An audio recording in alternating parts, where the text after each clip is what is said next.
Good afternoon. Welcome all to another exciting episode of Primal Sports Talk. I'm your host, Dale. And I'm Kane the Schwab Watson. Yes, headlines of the week. Well, headlines of the day. West Indies going down to England. Yep. Yeah, losing by 6 wickets with 70 balls in hand. The boss of the West Indies lineup, Chris Gayle, made 13 runs. I wonder what Mr. Ambrose would have to say about that. I mean, it's a poor team effort all around. Yeah. Andre Russell out in for Ducks. You know, I saw him earlier in the week and it looked like the hamstring injury is still bothering him, but I don't know why them even starting this time around, you know? I mean, I guess it's just lack of quality to really put out there. Yeah. But, as you know, being a West Indies fan for the past 2 decades is... The big hitter though, you know? Yeah, so... Big hitter. That's tough for West Indies. To be as my friend said earlier, to be a West Indies fan, a Reggae Boys fan, and an Arsenal fan in one, you must like punishment. So it's tough being a West Indies fan, but we're all West Indians, so we're in it together. Yeah, the funny thing, you know, no matter what cuss I'm going still, you know, I always watch them, you know. Always support them. We're all about sports, you know, so from we're out there representing, watch it. After a poor start, but tournament just start, so we still have some ways to go. All right, NBA kick off with a bang. I mean, one thing I like with NBA, plays every night. They have something to watch. So if you don't have anything to watch sports-wise, I'm sure there's an NBA match going on in the night, and on any given night, anybody can go because the NBA is full of talent. Yeah, Lakers are after a struggling start though. Yeah, as expected. I mean, it's a bunch of veterans, so as the season goes along. Non-shooting veterans at that. Yeah, it's a shooting league now, but in time I think they will gel more together. To win it all, I wouldn't put my money on them, but I think they will get better. Second favorite to the Brooklyn Nets, who's also struggling a bit. Yeah, it's an early season.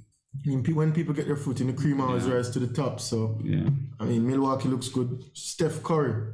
Yeah. Steph Curry looks good. Yeah. Me played a good match against the Clippers and scored 45 points the other night. I mean, shooting remarkably. Yeah, made the winning shot for first in a long time, boy. You know, I'm not really a Steph Curry fan. You know me already. I don't know whose fan you are. You know, you know me already. Yeah, one minute you're this fan, next minute you're that fan, but we're all a fan of the sport. Yes. So, yeah, Lakers with that little issue on the bench between Anthony Davis and Dwight Howard. Teammates fighting already? All right. I mean, as it comes down to the team chemistry, and I guess there must be some history there because they were former teammates. It got physical on the bench, you know? Yeah, doesn't look good, but I mean, in nature of sports, you have to show a bit of emotion. Show that, you know? It's not all roses what you see on TV. Just saying it's just the second match and you have that going on already? I like seeing it. Yeah, man. Let it out. You want them let it out from early so they can gel later on in the season. Yeah, your teammate. I think Lakers is going to struggle right through. They're going to have to make some changes at the trade deadline. They're going to have to make some changes. This team, there's no shooting on the perimeter, and clearly they miss JaVale McGee in the middle as well. They don't have a true athletic big man, and Anthony Davis seems like I don't want to say soap bubble. I wouldn't want to say that, but he playing very soft, very soft in the middle. It's a soft league now. But but he, as a man with a skill, Anthony Davis with that kind of skill sets. Like a Giannis, you know, gritty. No, him don't look like him want it. Him look like him going through the motions out there. From last year to now, I was expecting to see a better opening performance from him especially. Yeah, scored 33 points doing it, but it wasn't impactful 33 points. If you get what I'm saying. It was similar to LeBron. Yeah. LeBron with us go through the motions, fill up the stat sheet, and you know. It's not impactful, but you say numbers don't lie, but there's more to the game. You have to watch the sport, because if you look at the stat sheet, see all these numbers, you think you have a great game. Even Steph Curry said the first match, the opening match, he had a triple-double, and he was like, played horrible. And his first triple-double in like 5 years, 4 or 5 years. And to him, he played horrible. And if you check the stat sheet, fill up the stat sheet. But shot horrible and then rebounded the next game. Shot well, off to a good start, but it's an exciting season ahead. Yes, and there's a little bit more to add to this NBA thing in terms of Ben Simmons. You know, he's going to create a huge problems between the owners and players in terms of not honoring contracts. And I think Ben Simmons is being blamed too much from his end.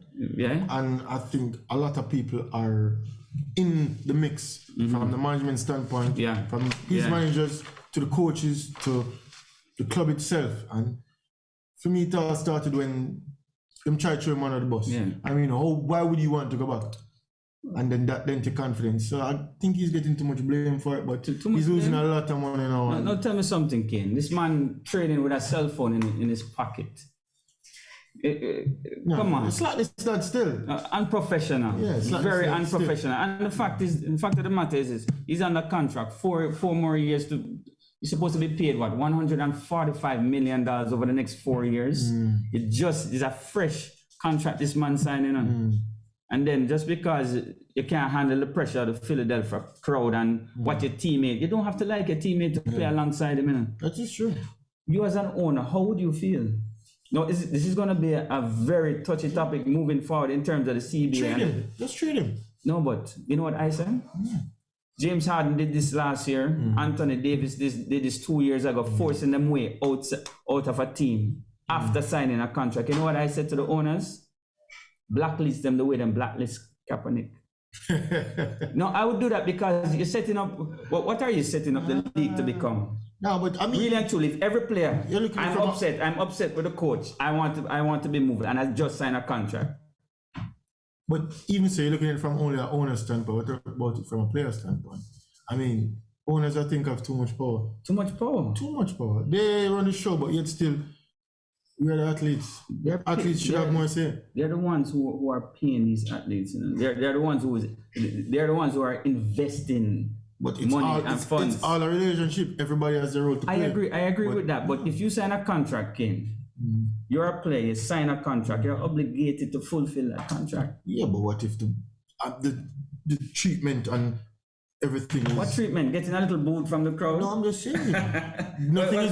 To me, nothing is written in stone. So if it's written on paper, that can be torn up. Anyway, it's going to be a problem moving forward because we're seeing more and more athletes doing it in the NBA, and I think it's going to be a big It's more big player problem. power in the NBA. LeBron is one that spearheaded that.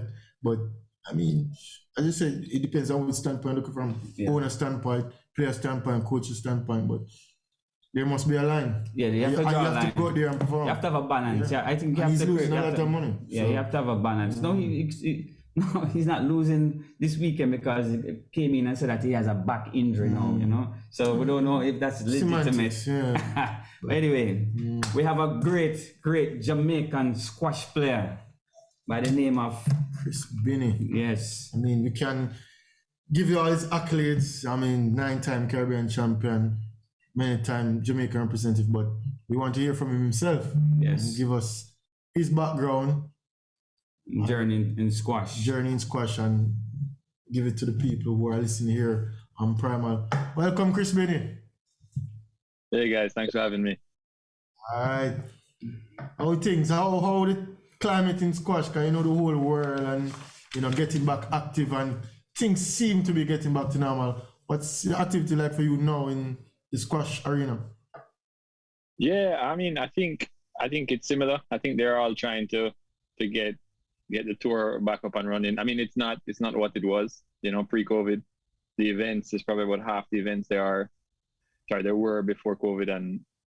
But I mean, I think they are pushing to try and get things going. They're talking to promoters. There are events, around the world now. There just might be a few. They're few and far between. So I think for me, I'm trying to get back into it now. I mean, I had to take a pretty long time out.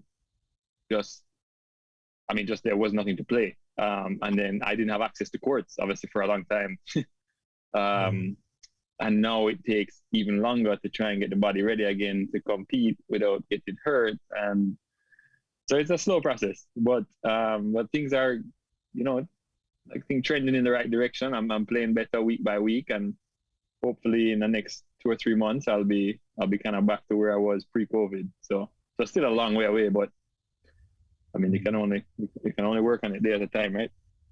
That is true, and I mean that alone is mentally taxing. You spoke about just the body getting back, but mentally to get out of it and get back into it, it must be tough. Yeah. I mean, I think there was a point during COVID where it's like, do I even start back? Because I've been playing for a long time. I've basically been playing my whole life, and playing on the tour. I'm getting up there in age, and I wanted to see through Commonwealth Games next year. And, there was the hope for the Olympics, but that's not looking as bright anymore. So the whole question was, I was out for basically a whole year, 9 months of that I didn't play squash.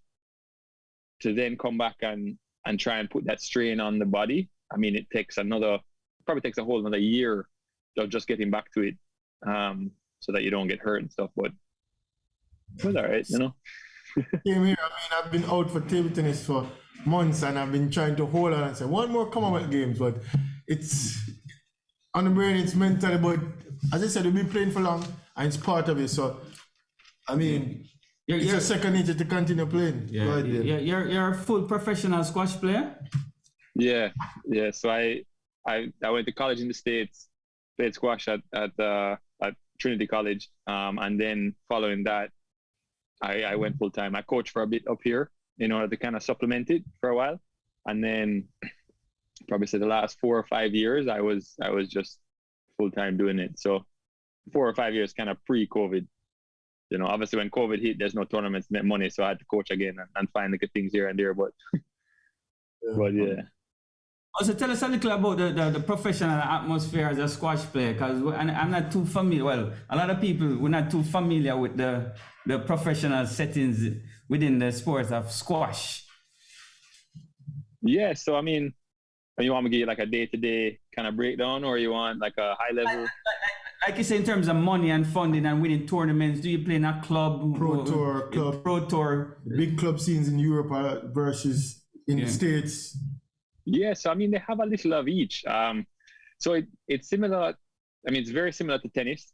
I'm not sure how the table tennis thing works, as well, but it's similar to tennis, where you are basically representing yourself. You can, you come under a national flag, but at the professional level, you're just playing for yourself. And there are events all over the world that you can enter.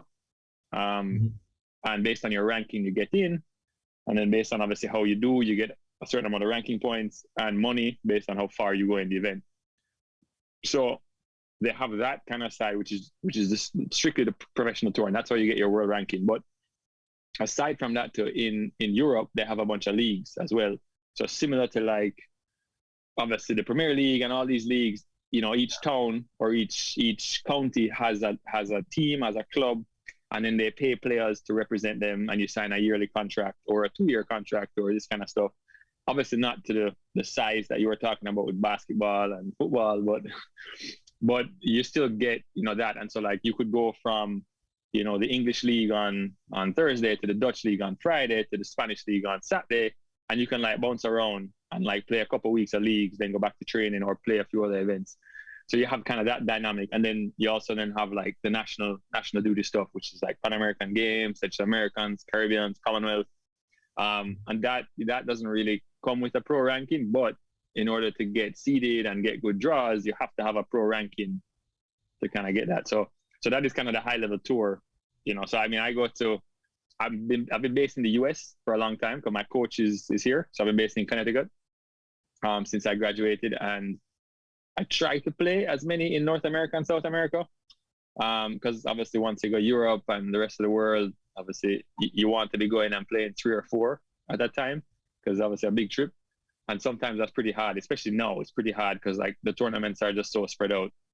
So a lot of what I've been doing, like getting back into it, has been North America. But before that, I was all over the place. So you don't have a club that you're contracted to play for? So I'm not with one now, but before the pandemic, I was playing with a team in the UK called Nottingham. But I didn't go over there enough to really play many games, And I played for a county team over there as well too, a couple of times. But because the US system is set up a little differently, they focus more on like playing pro events versus having like these leagues. I don't know why. It just kind of has been built up that way. So it's like Europe has a lot more leagues going on and a lot more ways to make money through that stuff. But the US is a lot more like professional events, you know. So I don't know if promoters or people like, I don't know, but that's kind of how it's been. So because I'm in the US, I kind of play more events on this side of the world. Who's the top ranked country in squash? Top ranked country? Egypt. Egypt. Wow, you didn't know that. Egypt. In table tennis, you know it's China and track and field, Jamaica, but Egypt. So Egypt is not good in. So the big leagues, the club league is big in Egypt then. Huge. Egypt, and I mean the Middle East pay really well to play over there, but Egypt is the like, I would say they have six of the top 10 players in the world. They probably have 15 of the top 30 in the world. They have a lot of players coming out of there now, which is really annoying because they're all so good. And you're what, 65 in the world, right? 65? I was. Yeah. I've dropped a little bit because of COVID, but hopefully I'll get back there. Yeah. So, that was your highest world ranking ever, 65? It was, yeah, just before COVID. So. But Chris, I see where you said COVID cost you $11 million. I was reading in the papers. Yeah, that was definitely misquoted, but. Yeah. So the government. Continue. Yes, I mean, I got some funding. I had some like private sponsors, but also like I think they looked at the tournament prize money, and they didn't. I think it was added up as the total purse of the event rather than like the specific winner's check of the purse. I think that's how you came that number. I mean, it was still a lot of money I lost. I mean, basically it was a year's income, right? Which, I mean, depending on how well you did, could have been very lucrative up here or not.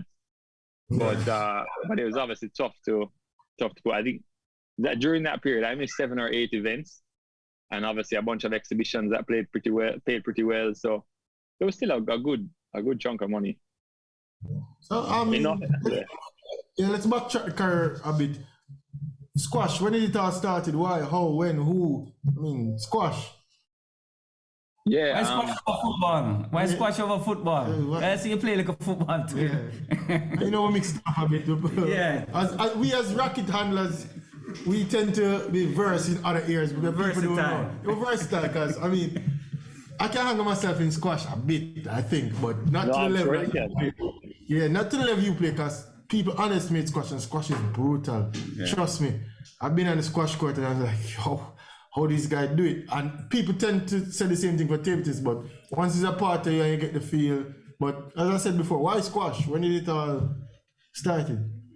Yeah, I mean, I think, so my mom played a lot of tennis growing up, and my dad played a bit of football, and then they kind of got into playing squash together at Ligani Club in Jamaica. Yeah. And so then when I was born, they were playing a lot of squash, and I kind of was just like raised around the courts, and I became like a little court rat, you know? So I was always down there playing. And then when I was coming up, there was a good group of players. Like there was a good junior young program, and they were like, I had a lot of friends who were in that kind of area. So I was always down there playing. And at Ligani Club, they had tennis courts as well. They had a table tennis table, you know. And so like you could go from like squash to tennis to table tennis. You could have done everything. So I had a bunch of friends that would always do that. And then eventually like the years go by and you start getting a little better. You know, I had a couple coaches, and the association, you know, saw I had potential, and I started going away to play some tournaments. And it kind of just kept happening. I mean, I don't think I was steering the ship much. You know, my mom and my dad were very supportive. And I think they were the ones that were like, you know, you should go play this tournament, you should do this. And they gave me like all the opportunities to do it, you know. So I think without them, I don't know if I would have, you know, pushed that journey. But I was happy doing it because I think I love competing. I mean, I played football and I played cricket.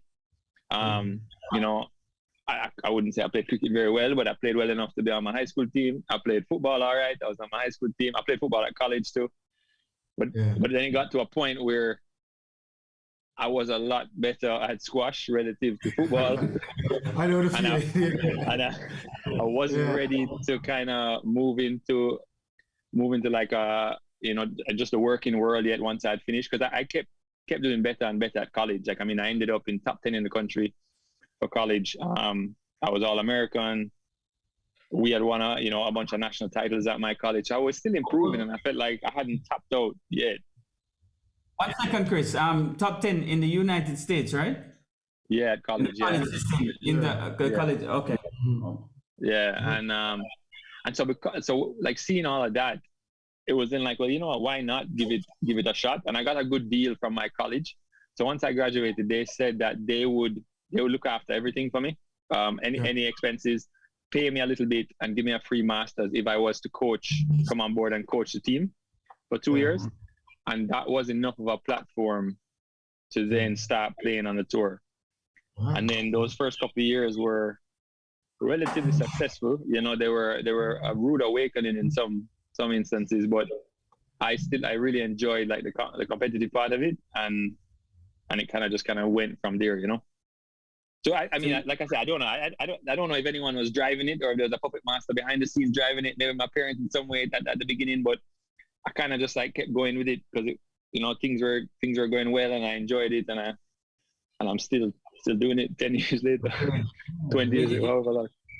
You won you're 9 times Caribbean champion. A record, yeah. That's a record, right? Yeah. You won your first title before college or after college?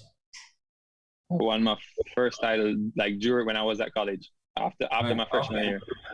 Oh, yeah. Okay. 8 in a row. 8 in a row. Yeah, so I won my first one, then I lost the next one in the finals, and then I won the next 8. Yeah. Yeah. So we were supposed to have the Caribbeans in Jamaica the year of COVID. Yeah, the year of COVID, and obviously that didn't happen. And that was supposed to be, I was hoping that would be 10, and I would have won 10 in Jamaica, and it would have been. I felt like it would have been kind of special. But hopefully that can still happen. I mean, if I don't get. Will it be keeping this year, the Caribbean Championships? So it's not going to happen this year, but they're hoping for next summer they're going to have it, and I hope it's still going to be in Jamaica. Yeah, provided my body and my old self can keep playing at a good level on my head. Which venue? So it was going to be played at Ligani Club. Ligani Club, okay. Yeah. Okay. So what's the most memorable victory of your career? It probably would have to be the Commonwealth Games, the last Commonwealth Games. In Australia. Yeah. You guys were there, no? Yeah. Yeah, I was there. Yeah. He was in Scotland. We were both in Scotland, but I was in Australia. Yeah. Tell us about that victory. I played a guy named Saurav Gossel. So I had a tough draw. I won my first 2 matches.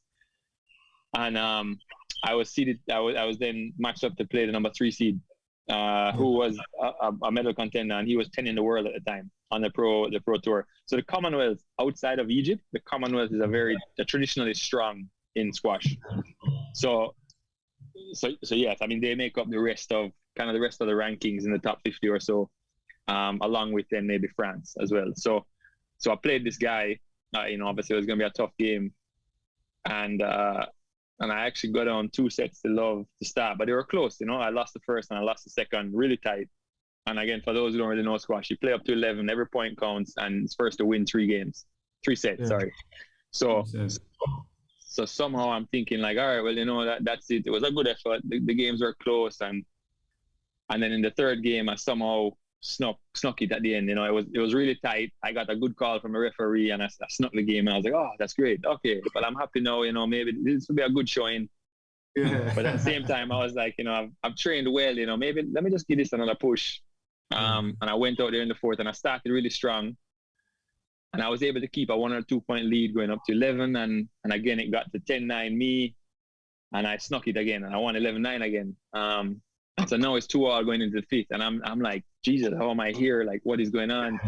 And I'm sure the voice not talking yet. Yeah, the little man on his shoulder like, hey, you can do this. Yeah, exactly. My coach is pumping me up.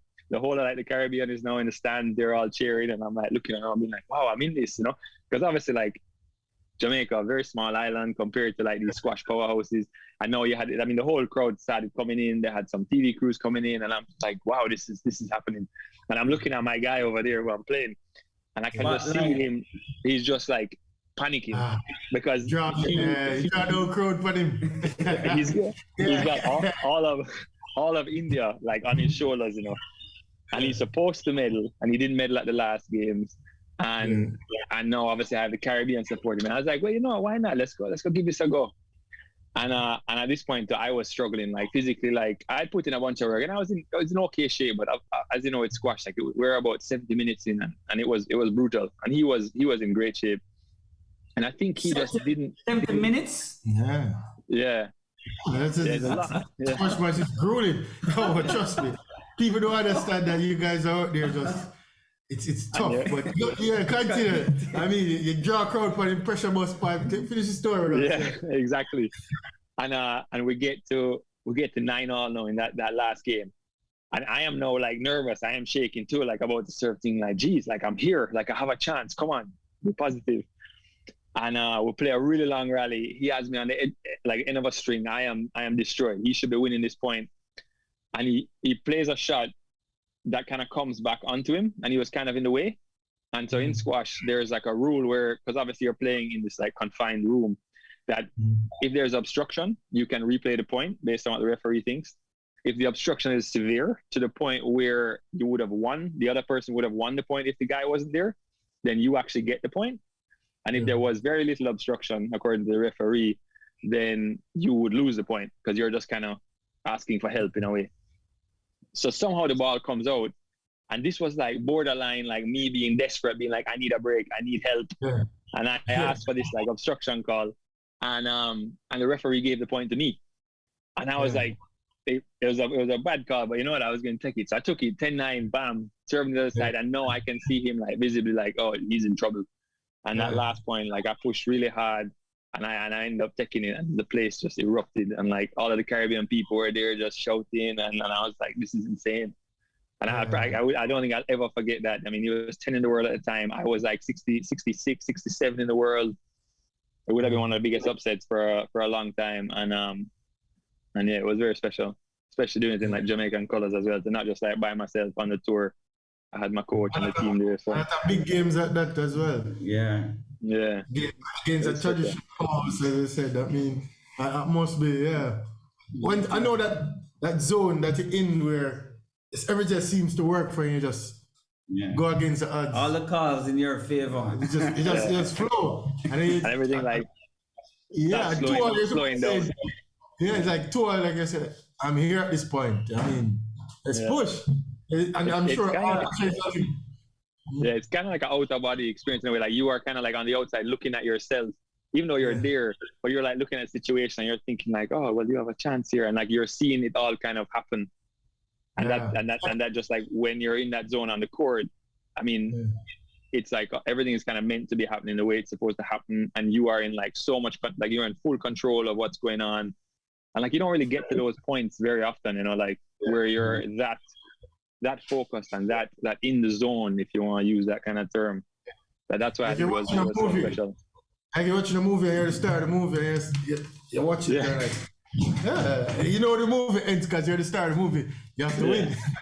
So I know that feeling. But before I wrap up, so what's next for you and the squash team?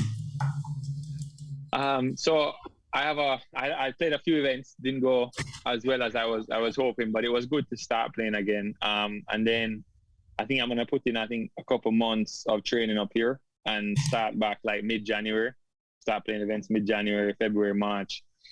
Get maybe 4 or 5 in, have another little training block, and then leading up to the Com Games, May and June, to then hopefully have a nice little peak for the games. So that's the rough plan right now. And hopefully I stay healthy enough to kind of get through it. And again, it's going to be very fluid because like I said, not all the tournaments are on. Tournaments are getting cancelled and put back on depending on flare-ups. So you have to just kind of go with how things are going. Also, Chris, how many national titles you have? I think he's 9 as well. So you're regarded as the greatest Jamaican squash player of all time. I don't think so. No. You don't think so? No. Arvin Haslam? Yeah. You have Wayne Burroughs, Bruce Bicknell. There were a lot of guys that, I was very fortunate when I was coming up that these guys were still playing like at really high levels. I think they still are, but they were playing really high levels. And for me as like a 15, 16, 17-year-old, if I didn't have them, like clawing, basically me clawing at their heels, me just begging them to play, can I play? I don't think my game would have gotten to a level where I was then able to use it as a platform to then go pro. Without those guys at that time, I was very fortunate of the timing of it all. And I think they were probably Wayne has been in 25, 30, I don't know how many national finals. There was one point where he has won like 15 of them. So I still have a ways to go, These guys I'm looking up to, But you have the most Caribbean titles though. I do, yeah. You're being very modest though, But thank you, Chris, for coming on and telling us your story. Thank you. No, thank you for having me. I appreciate it. Thanks, Chris. Hopefully see you come on games next year. I hope so, man. Yeah. I'll come watch you play, man. Yeah, man. Respect. That's Chris Binnie. All right. Thank you. Thank you very much.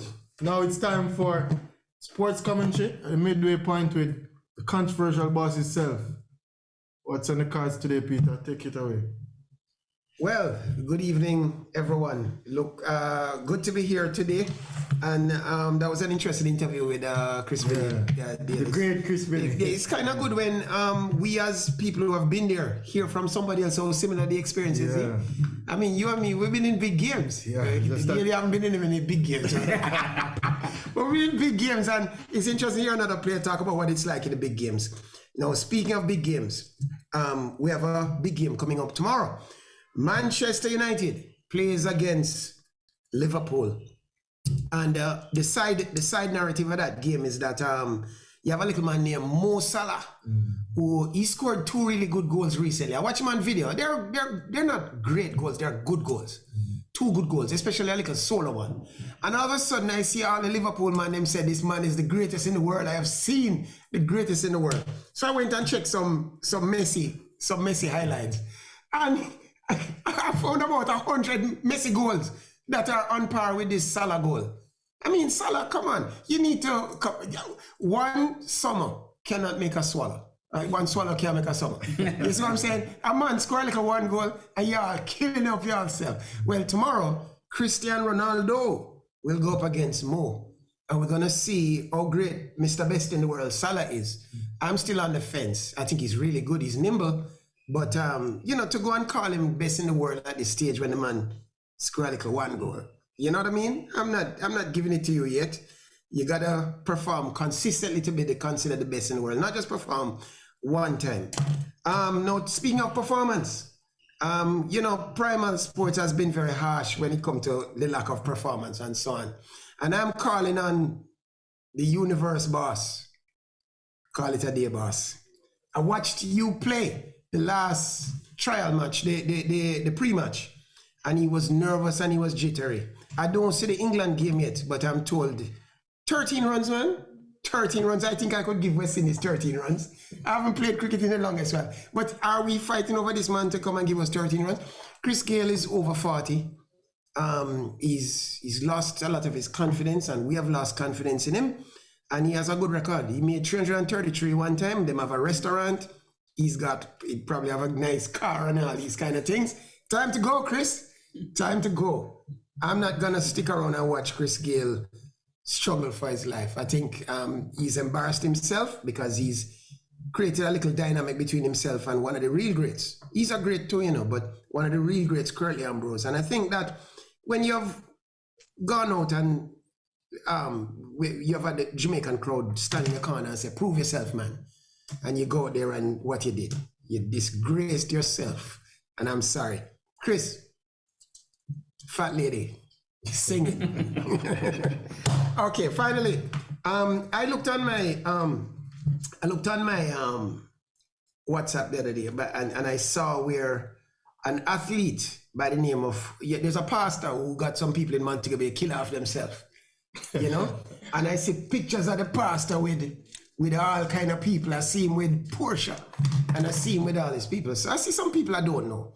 And then one guy posts on Twitter, the athlete, don't have anything to do with this man because my picture is in there and all that kind of thing. I said, look up the athlete. The athlete name is Winston Weir. Warren Weir. I don't even know the man. So he's saying that because he's a celebrity, he's take picture with lesbian. I said, celebrity what? So I went and looked up Warren Weir. I see him video himself. Police stop him, and he was saying like the police should recognize him and all that because he's a celebrity. And you know, but I'm going to make a point here that the athlete said that he has nothing to do with this guy, and it comes down to credibility, because normally we believe our athletes, except recently. Recently, one of our athletes told an egregious lie. She said that she was not changing clubs and cheating, and I said, you know, I believe her because I believe champions. Daily, right? Kenya champion. If you tell me that I edge the ball or wet the ball and I look on you, you're a champion. I'm a champion too. I believe you. So when Elaine come and tell me that she is not changing clubs, I believe her.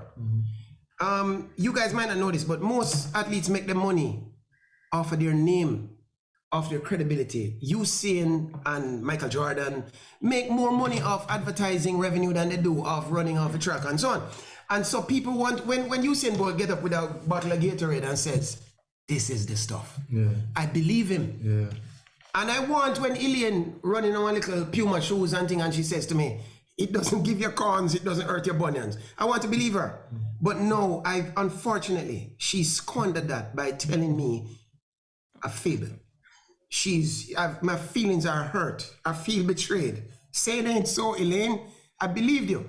And so when Warren Weir says him not have nothing to do with the passing, I'm not sure anymore. I'm not sure anymore, Warren. In Jesus' holy name, I don't believe you athletes anymore. That's commentary for today. Thank you.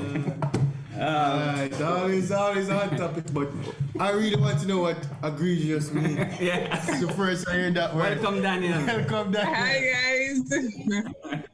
Alright, sports commentary hot topic as usual.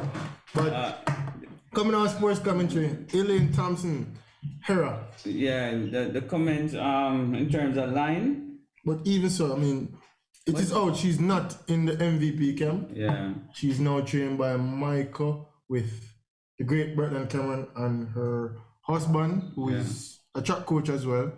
I mean, so she's out to the camp. Yeah. Daniel? Well, definitely have to agree with Peter on the lie. I think a lot of people agree with Peter? Yes. Look at my Peter and Sweden for this one. Hey. No, lying is something, especially in that manner, because I shouldn't say lying, because even if she had come out and said something more diplomatic, it would still be a softer lie, but it was just so brazen and bold, and people are like, okay, maybe we're pushing it. Maybe she's actually staying. And so people feel like it was too strong and too bold of a lie to pass off and just to ignore. So people really do feel betrayed by that deception. So I think it was a wrong move. I think there were many things that she could have said. She could have declined to comment. She didn't have to do the interview. She could have said they're in negotiations. She could have said so many things other than what she did. So I have to agree. I'm not in support of how she went. I wouldn't put too much pressure on her still, you know. I can look at it on a different side, you know. She might be a liar on one hand, and on the other side, she has not mastered the art of lying and deceiving and deflecting questions as yet.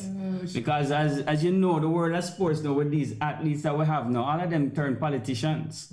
So maybe Elaine is just a natural, honest, outspoken person who don't master that art and that craft of lying. But she's a female. No, oh my God. I'm just joking. No, I'm not I can look at it at another side because I know Elaine is an outspoken person, and she probably be a very natural. She's outspoken and she's probably honest, but she's reaching to a level now where she have to learn how to lie, and she have to learn how to deflect questions. Yeah. You know, she have to master the art of lying. Well, I would say she have to be more political. You know, athletes are making big money now. Some people, I see Tom Brady. 1 second, I see Tom Brady on a commercial with bread in his hand. And the whole world know that Tom advertising for Subway. And the whole world know that Tom Brady don't eat bread. Yeah, so it's a whole world of hypocrites. You have to be a hypocrite. Yeah. And maybe Elaine, she don't master that side yet. She's just learning. Because how can you come out 2 weeks back and then you come and change them out 2 weeks after, you know? So maybe she don't master it yet. So don't be too hard on her. Well, it's not about being too hard, because whether it's soft or hard, it happened and people will. Hold on a second, then we're getting a call. Then you can. Hello, good afternoon. Hello, good afternoon. Welcome to Primal Sports. Hello. Hello, good afternoon. Welcome to Primal Sports. First caller of the day. Do remember, phone lines are open. Welcome, caller.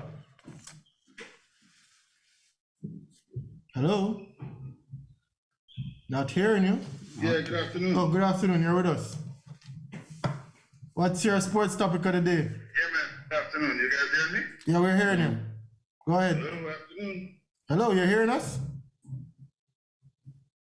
Having some phone issues there, definitely. Daniel, continue, Daniel, until we get back to that call. Thank you. Okay. Hello, you're hearing us, caller? Yeah, man. It's a delay in the line here. Thank you, guys. How you doing? I hope you have a digital phone. Nah, I'm just kidding. Go ahead, caller.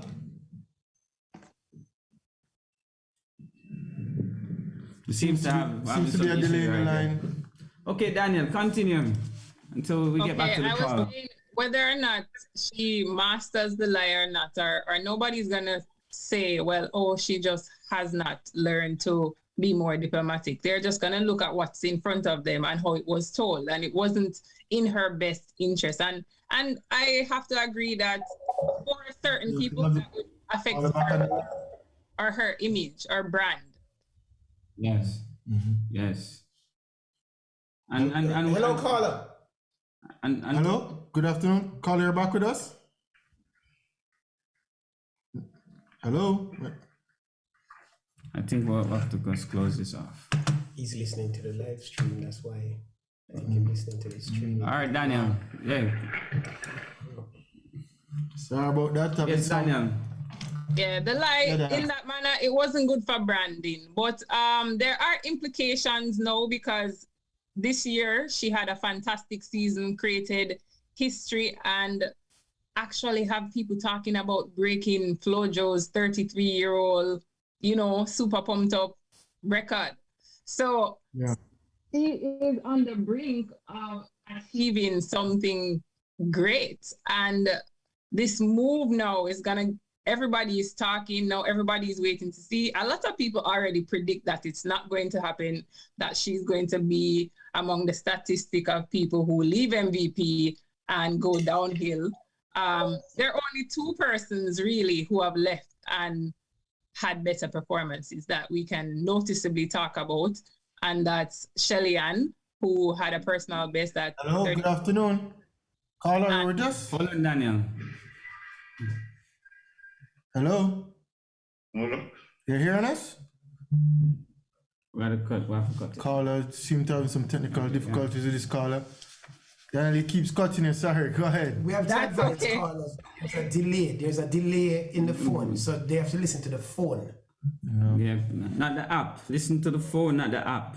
Okay. All right.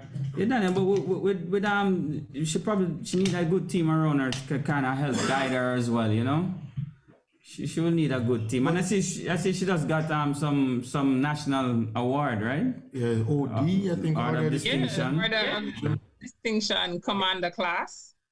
Yeah. Say no, she have to be a real politician now, That was on Heroes Day.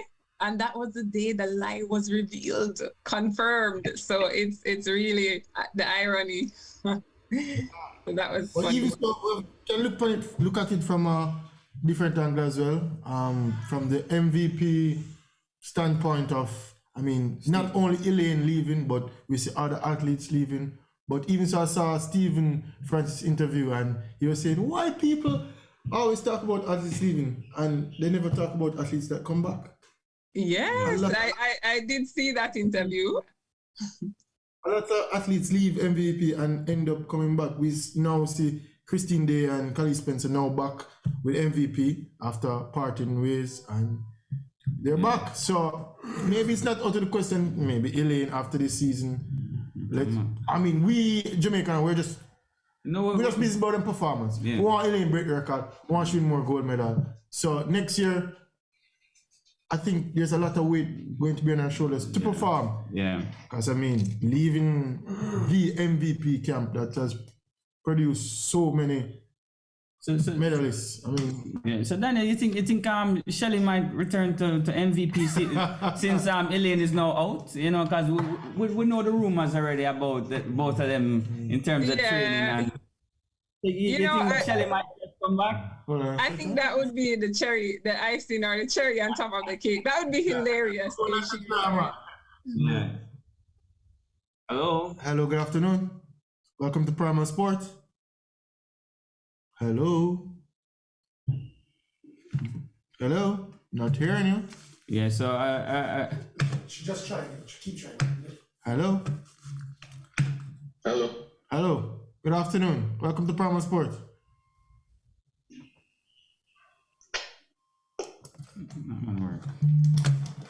Yeah, I think we might just see Shelly back in the MVP camp. I just think that might just happen since I don't think so. the war vibes is out. You know, one is gone, so the next can come back. I don't think so. So which one of the athletes came back and did well? Most of them did not. Most of them passed them time and yeah. I think they realized that they shouldn't have left, and then they came back. And I mean, as Steve Francis put it, the boat passed. yeah. But I mean, what can he do from his standpoint? I mean, I'm sure nobody's innocent in all of this. They have done things up from both sides where Yeah. started a grouse and all of that. Let's hope this call works. You seem to have. So Daniel, whatever happened to Elaine Walker? Melanie, she did an Hello, interview. good afternoon. Hello. Good afternoon. Welcome to Primal Sports. Just try one last time. Hello, good afternoon. Yes, caller, can you hear us? Close. Okay, that's fine. We seem to be having some issue with the phone lines this week. So Yeah. Daniel, whatever happened to Elaine? So Elaine, she did an interview recently where she opened up about the decision she made to leave in her prime. Are we gonna test out that caller? No. lines are down. It's down. Yeah, continue. She opened up about that that move she made to leave, and she insisted that upon going to MVP, she had committed and they had agreed that she would have run the 100-meter hurdles, and she just was fixated on that event despite her success in the 400-meter hurdles. So she was at her prime right there. I think she was within 0.2 of a second within the world record. She was right there, and they just could not even convince her to just stick to the 400 meters hurdles. She hated it that much, despite the success, despite all of that. And she eventually left. And in her recent interview, because it's relatively recent, she's sticking to her guns, and she says that that is her decision. She wouldn't change it. She's happy pursuing it still, and she's gonna stop when she's ready. And it's to us, because I mean, she was my role model for the 400-meter hurdles. She's one of those persons that I looked up, and I think she was all of us role models, even the American girls. Like, everybody rated Melanie Walker. You had to. And so it's kind of painful hearing her still choose the 100-meter hurdles after that journey. For us on the outside, it hasn't been rewarding, but she says that she's happy doing it. She's still training. She's training where? I am not sure where she's training, but she says she's still gonna compete. And she's not gonna stop until she feels like stopping. So it's just really I guess a poetic kind of stubbornness or strong-willedness. I definitely think Elaine Walker is one of the most gifted female athletes that I've ever seen. Extremely talented. She ran that champ. Ran like 100, 200, 4 hurdles, 110. She did everything at champs. She has like the perfect combination of speed and endurance, and I think that's why she felt so confident that she would have been able to do some damage in the 100-meter hurdles, because she knows how fast she is. And we had the same college coach, Bev Kearney. So when I went to University of Texas, and Coach Kearney would have her stats to compare from Sanya Richards. She would compare those athletes to us and be like, this is what Melanie did in this workout. So you have an idea of what kind of track you're on. And we would run time trials, and she was like, Melanie did this. And we would be like, Jano, like super fast. Her PR times in practice have been crazy. And so a lot of people have so much respect for her. It's crazy. Yeah, man. Everybody here as well. Daniel, hold on a second. Yeah. All right. Try. Hello, good afternoon. Hear me? Afternoon. Oh, we're hearing you. There was some problems with the phone line earlier. What's your sports topic of the day? Yeah, man. This is Shano, aka the cunning one. Afternoon. Afternoon. Good afternoon. Afternoon. What's the topic of the day? Well, just following up on the topic that we're talking about now, especially with Elaine, I get a little technical with the language. I don't really think she told a lie. Yeah. But she did do something that was distasteful though. She didn't tell a lie, but she essentially said that sports media in America are liars. So it's still unfortunate what she did, and it's still not good for her brand. Because she essentially says a rumor. If you check the technically for rumor don't necessarily mean it's true or false. She said it's a rumor. But then when she said out, she compared that rumor to when the internet said that she had died. Yeah. She definitely casting aspersion on the people who the media practitioners, and them had them sources and everything, and within 2 weeks they were proven right. So she cast aspersions on them unnecessarily. On the media outlets. Yeah, man. Yeah. And plus, So how would you term it? If it's not a lie, what would you term it as? she didn't say she was not leaving MVP, so she never lied. She says a rumor. Oh, so she didn't lie about the leaving or not. Yeah. What they do though is cut aspersions on the media. Yeah, if Cunning one, you see, even when you watch her interview, we can see that she's not very polished, She don't really reach that level yet. So I kind of understand. She needs some grooming in the political field. In terms of how she relates. She's definitely not known as an outspoken, outgoing person like that. In public, yeah. No, definitely. That's but it's different at training. It's different at training, but not in the public. Sounds like you know something that we don't know. So like you have the inside scoop, you're part of the media house. Oh, come on. Yes, Cunning one, we're hearing you. Yeah, man. I fully understand the distinction you're making between in training and in the public. Definitely, public persona. A public persona was not a talkative interview giving person like Shelley. Do you think that this puts more weight on her going into the next season? Well, it's definitely not helpful. It may not be a harm, but it's definitely not helpful. In that, as Daniel said, she's on the cusp of the greatest achievement, and now you have added into it a distraction. Because no matter what, at least for the first 4 or 5 times she do anything now, that is going to be the first question. Yeah. Coming off of these performances this year, going into next year, anything less would be seen by blamed on switching camps or all of this fiasco out in the media. And even if we who know or at least pay attention to track and field, we know that that is not fair because season to season everything is different. Definitely. But it's going to be blame on that though, no matter what happens. So she put herself in a spot. Yeah. I can imagine Stephen Francis there just producing another great athlete out of the blue, out of the wings, because he seems to find all these gems in there that we ourselves don't see coming along, because you know we into the track scene from champs coming up and we know all the names, and then plow Shelly-Ann Fraser-Price, plow Elaine Thompson. I mean, we all know that we have a host of talent and not everybody can win at the champs level, but he seems to unearth them. And Stephen, who's next? That's what he's basically saying, next up in line. Stephen, that's what it wouldn't be out by the blue either, as you said, because Stephen Francis' track record speak for itself. So it wouldn't be.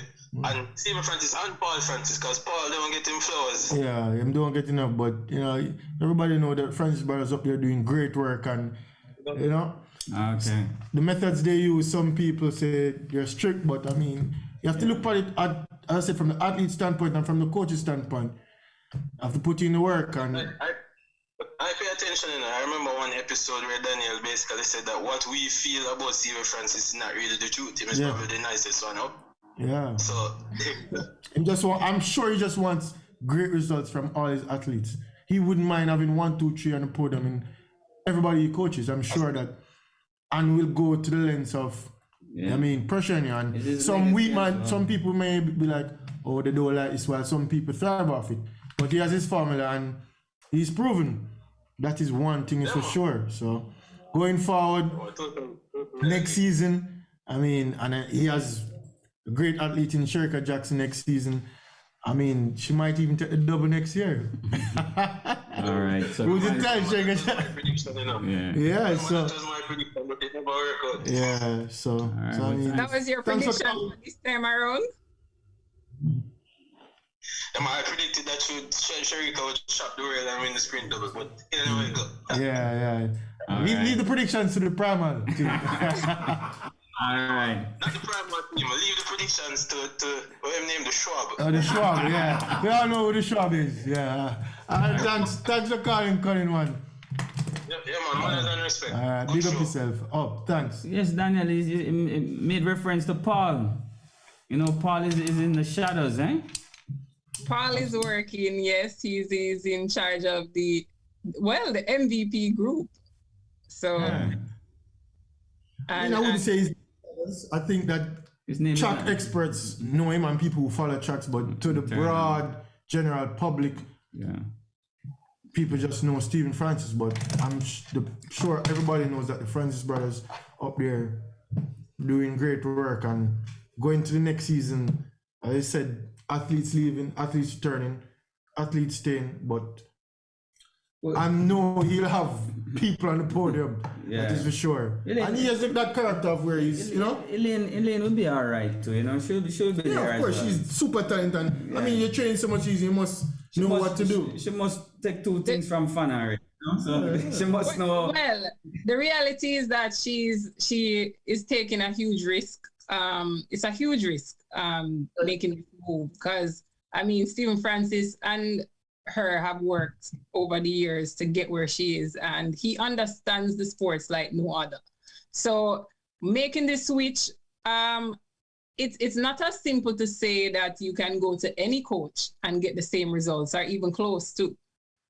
People are making a lot of comparisons to Shelly-Ann, but where she is, Shelly-Ann went to a fairly young but up and coming and seemingly on the right path. Ronaldo Walcott is a very good up and coming coach, and he's had some success at the high school level, good success at the high school level. And so, and Shelly-Ann, the type of person she is, she's taken a lot. She's coming out of MVP's program. So obviously she would have learned things over the years. And so with that combination, they were able to work together, and she had the season of her life. She had a personal best at 34 years old. Elaine, on the other hand, is a different kettle of fish from Shelly-Ann in terms of tracking what she was doing, workouts. There are different type of athletes. Some athletes have diaries of every workouts they do. They know what works. It's going to depend on how much of that she can relate and where and the people that she's with now, her new team, can they take her or keep the momentum going with what she already has? Well, only time will tell. Only time will tell. Next season, a great Yeah, we'll come to the end of another show, and I want to urge all the viewers on the cable network, please to download the Primal 4K app. All the viewers on the cable network, please to download the Primal 4K app. And guys, just quickly, next week's guest will be table tennis legend Roberto Baez. Yeah. To talk to the table tennis legends around the table. And I'm going to encourage everybody to join the Facebook group, the Primal Sports Facebook group. Get in the chat so we know what you're thinking. Thank you. Yes, Uncle Randy's up next. Ken? Another great episode of Primal Sports. Thanks to everybody. Thanks to the callers. Thanks for joining us again, Daniel. Big up Chris Binnie. Thanks for having me. Controversial boss. Daniel, we're in agreement. I'll take the win this week. Yes, today was hilarious, entertaining. I loved it. All right, thank you. All right, take care. Uncle Randy is up next. 3 to 6. Everybody. Big up. Respect. Come on.